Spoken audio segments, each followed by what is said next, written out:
One Stop Crisis Center (OSCC) atau lebih dikenali sebagai Pusat Khidmat Krisis Sehenti telah ditubuhkan pada tahun 1997 bertujuan untuk mewujudkan satu pusat perkhidmatan yang lengkap dan menyeluruh kepada mangsa penderaan, perkosaan dan keganasan rumah tangga. Pusat ini ditubuhkan khas untuk merawat mangsa dan mengasingkan mangsa-mangsa tersebut serta diberi bantuan dari segi sokongan emosi dan kaunseling agar mereka tidak mengalami trauma yang serius. Kes-kes OSCC mencatatkan angka yang agak membimbangkan. Misalnya laporan HKL, statistik Januari hingga Disember 2007 mencatatkan 349 kes bagi jenayah rogol. Jenayah penderaan isteri pula mencatatkan sebanyak 528 kes. Bagi jenayah penderaan kanak-kanak lelaki pula mencatatkan jumlah 35 kes. Jenayah penderaan kanak-kanak perempuan mencatatkan 20 kes. Bagi jenayah liwat lelaki mencatatkan 11 kes. Dan bagi jenayah liwat wanita mencatatkan sebanyak 9 kes.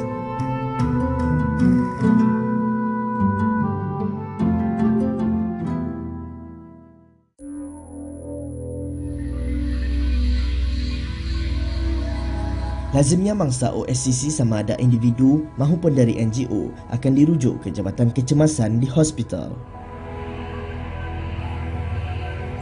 Mangsa ini akan dikenal pasti sama ada ia mangsa OSCC ataupun mangsa kemalangan biasa. Sekiranya mangsa dikenal pasti sebagai mangsa OSCC, maka mangsa akan ditempatkan di pusat OSCC yang jauh dari orang ramai untuk diberikan rawatan yang sewajarnya sama ada dari segi fizikal dan mental. Umumnya perhatian akan diberikan kepada kecederaan fizikal yang serius terlebih dahulu. Pihak polis akan mengambil laporan dan Biro Bantuan Guaman akan membantu menyelesaikan hal-hal yang berkaitan undang-undang. Jabatan Kebajikan Masyarakat juga akan bekerjasama dengan OSCC sekiranya perlu. Seterusnya, mangsa akan diberikan bantuan rawatan psikologi dan trauma. Sekiranya keadaan mangsa memerlukan kaunselor atau psikiatris, pihak ini akan membantu mangsa dengan rawatan yang sewajarnya. Sebagai rujukan dan penerusan, kes mangsa OSCC ini akan dibawakan ke mahkamah serta Jabatan Kebajikan Masyarakat. Kesimpulannya, pelbagai agensi bertumpu di OSCC untuk membantu, sama ada polis, NGO, Jabatan Kebajikan Masyarakat, Peguam dan Biro Bantuan Guaman.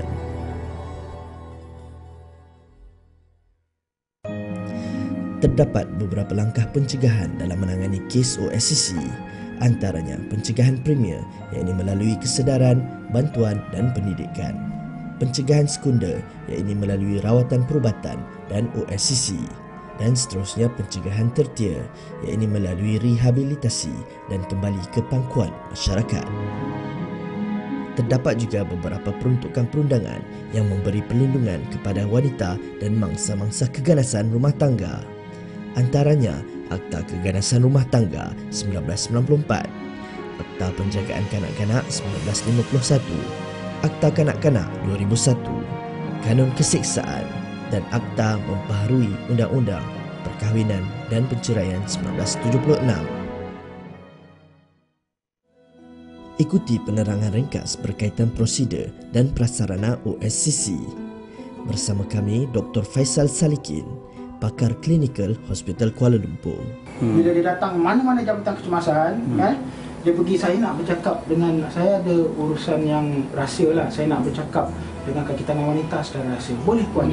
Boleh dekat ya. Jadi kita ada kan, maknanya infrastruktur kita, seni bina jabatan kecemasan tu adalah sedemikian rupa kita boleh bantu. Daripada kawasan depan tadi yang memang hiruk pikuk bising tu kan, masuk ke kawasan tu, tutup langsir. Puan boleh saya bantu? Oh, saya sebenarnya kena rogol. Jadi itulah, itu kita ada. Dahulu kala tak ada.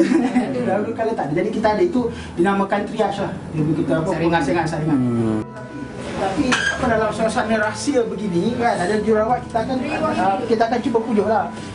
Puan kata puan jatuh tangga kan. Tapi jatuh tangga lebam mata je sebenarnya pembelakangan. Ini yang kita dah tutup keadaan dirahsiakan.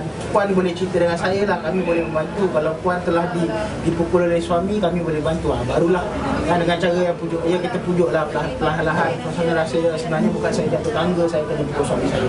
Dapat maklumat tu kan, kita terus bawa ke bilik. Di sini pun kita akan lihat kalau ada yang menangis teresak-esak, kita jemput masuk ke dalam lah.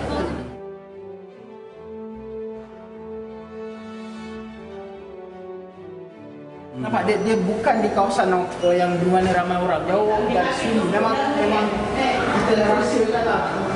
Wanita ni macam lain macam je, kenapa nangis kan, senyap. Kita cubalah, kita akan masa rogol, masa apa, kadang-kadang kanak-kanak juga, kanak-kanak masa keganasan apa, masa penderaan, masa keganasan seksual kan, masuk sini juga. Kanak-kanak pun kat sini juga. Sama juga masa-masa lelaki, masa-masa yang kena liwat tu. Masa liwat di sini juga. Maknanya laki-laki dan perempuan dua kan.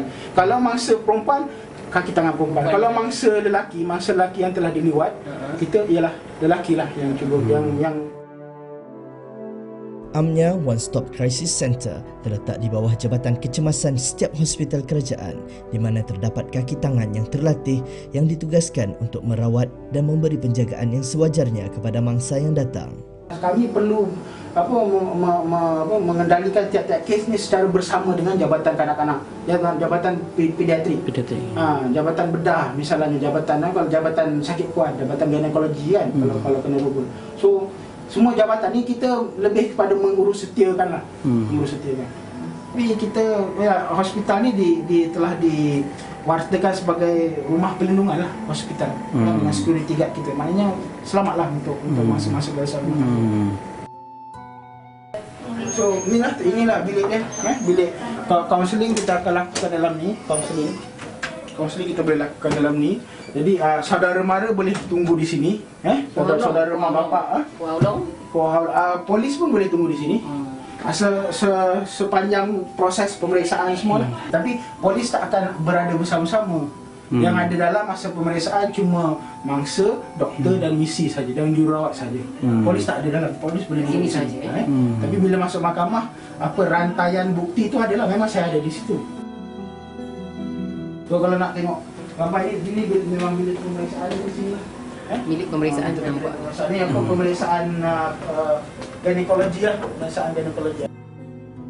Mangsa-mangsa yang datang bukan sahaja mendapatkan rawatan fizikal, tetapi akan diberi perlindungan sewajarnya, termasuk menyediakan tempat tinggal serta diasingkan daripada pesakit-pesakit biasa supaya mangsa ini tidak berasa malu atau takut. Desain dia punya, dari kebentuk dia mengambil keperluan keperluan kemanusiaan lah. Mangsa datang kena ada saudara mara kan. Saudara mara boleh duduk, ada bilik untuk kaunseling, ada tandas dan ruang untuk mandi. Ada kalanya mereka bila datang dia memakai pakaian di mana dia dirogol dengan pakaian tu. Maknanya pakaian tu mungkin mengandungi rambut atau DNA perogol. DNA perogol. Jadi semua tu bukti yang perlu diberikan kepada polis. Maknanya dia seolah-olah dia terpaksa, masa kena rogol dipaksa berbogel. Masa sini pun disuruh berbogel. Tapi ada caranya lah. Kita punya kaki tangan kita ada kaedah dia. Kita tutup separuh keluar, tutup separuh keluar. Jadi maknanya kehormatan dia sentiasa terjaga lah. Mana-mana jadi dia punya pakaian tu kita akan beri pada polis.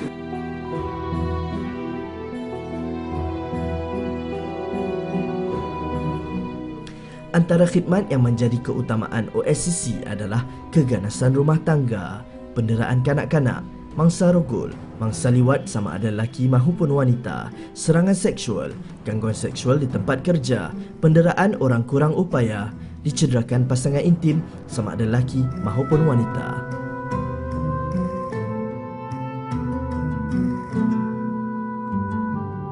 Pada masa ini terdapat 6 buah hospital kerajaan di Selangor yang menawarkan pusat khidmat krisis sehenti. Antaranya Hospital Ampang, Hospital Serdang, Hospital Selayang, Hospital Sungai Buloh, Hospital Tengku Ampuan Rahimah Klang dan Hospital Kajang.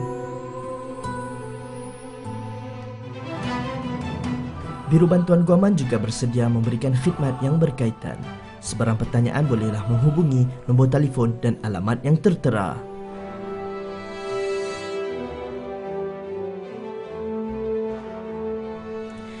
Kewujudan Pusat Khidmat Krisis Sehenti atau OSCC memang tepat pada masanya memandangkan kes-kes penderaan, keganasan rumah tangga dan jenayah seksual semakin meningkat dari masa ke semasa.